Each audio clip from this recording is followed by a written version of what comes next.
एक जंगल में एक खरगोश रहता था। उसी जंगल में एक चूहा भी रहता था। खरगोश के बिल के पास ही चूहे का बिल था। दोनों बहुत अच्छे दोस्त हैं। दोनों दिन भर मौज मस्ती करते थे और कहीं भी जाते तो साथ में जाते थे। खरगोश के परिवार वालों को यह दोस्ती पसंद नहीं थी। उन्होंने कई बार दोनों को साथ रहने से माना किया, फिर भी वह दोनों हमेशा साथ रहते थे।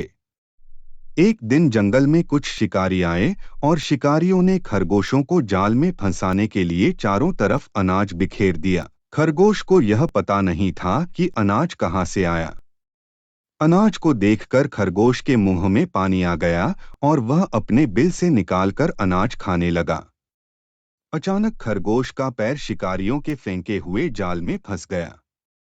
खरगोश ने जाल को काटने का बहुत प्रयास किया, किंतु जाल बहुत मजबूत था और खरगोश जाल को नहीं काट सका।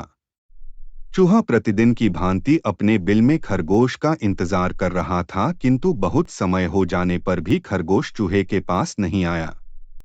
चूहे ने सोचा कि क्यों ना आज मैं ही जाकर खरगोश से मिल लेता हूँ। चूहा खरगोश से मिलने के लिए उसके पास गया और देखता है कि खरगोश शिकारियों के जाल में फंसा हुआ है और जाल से निकलने का प्रयास कर रहा है, किंतु जाल से निकल नहीं पा रहा है। चूहा तत्काल खरगोश के पास पहुंचा और खरगोश से पूछा, खरगोश भाई, यह सब क्या है और तुम इसमें कैसे फंस गए? खरगोश जवाब देता है, मित्र, यहाँ शिकारियों ने चारों तरफ अनाज फैलाया था। अनाज खाने के लालच में मैं उनके जाल में फंस गया हूँ और अब इस जाल को काटने का प्रयत्न कर रहा हूँ, किंतु जाल इतना मजबूत है कि मुझसे नहीं कट रहा है। चूहा बोला, तुम चिंता मत करो, मैं अपने पैने दांतों से अभी इस जाल को काट देता हूँ। अपने पैने और नुकीले दांतों से चूहा जाल काट देता है। इस प्रकार चूहा खरगोश को जाल से आजाद करा देता है।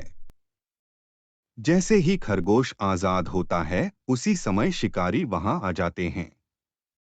शिकारियों को देखकर खरगोश और चूहा दोनों वहां से भागकर खरगोश के बिल में चले जाते हैं।